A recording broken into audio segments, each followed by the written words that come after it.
This is Doffcocker, one of Bolton's best wildlife sites, managed by ourselves, the Lancashire Wildlife Trust, and the landowners Bolton Council.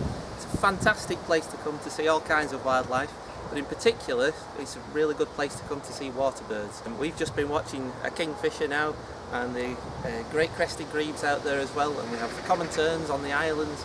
There's all sorts of things to come and see here. It's a wonderful place.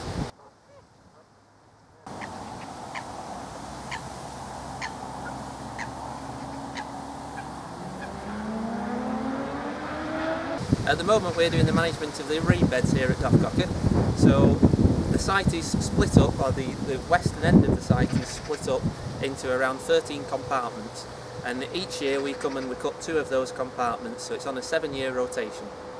The idea behind that is that we cut the reeds, we rake them all off with our volunteer groups, then we pitchfork them out of the way, and we make them into little piles which, as they compost down, will get really warm inside and be a fantastic place for things like amphibians, frogs and toads, all sorts of things. We'll absolutely love them.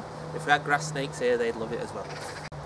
Each year the reed beds grow from, well, they have rhizomes under the soil, and each year they send new shoots up, and as those shoots die back at the end of summer, they basically pile up over the years, so that eventually there's lots and lots of leaf litter on the ground, and the reed beds dry themselves out, and they get to a condition where they're too dry for the reeds to grow, and then you get things like the dreaded Himalayan balsam coming in, and you get young willow and silver birch trees and things like that coming through.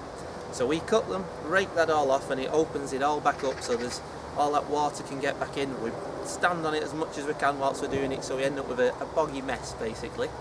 That gets to the end of summer, to the autumn and into winter, and it'll be a fantastic place for birds like snipe.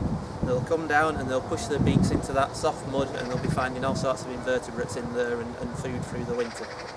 Once it gets to spring, then new green shoots start coming up, and the reed bed will look absolutely wonderful, and you'll have all fresh new lush growth that will look really healthy and have lots of open spaces in between them, lots of water around, and be a fantastic place for things like reed warblers and sedge warblers to nest, and be a brilliant habitat.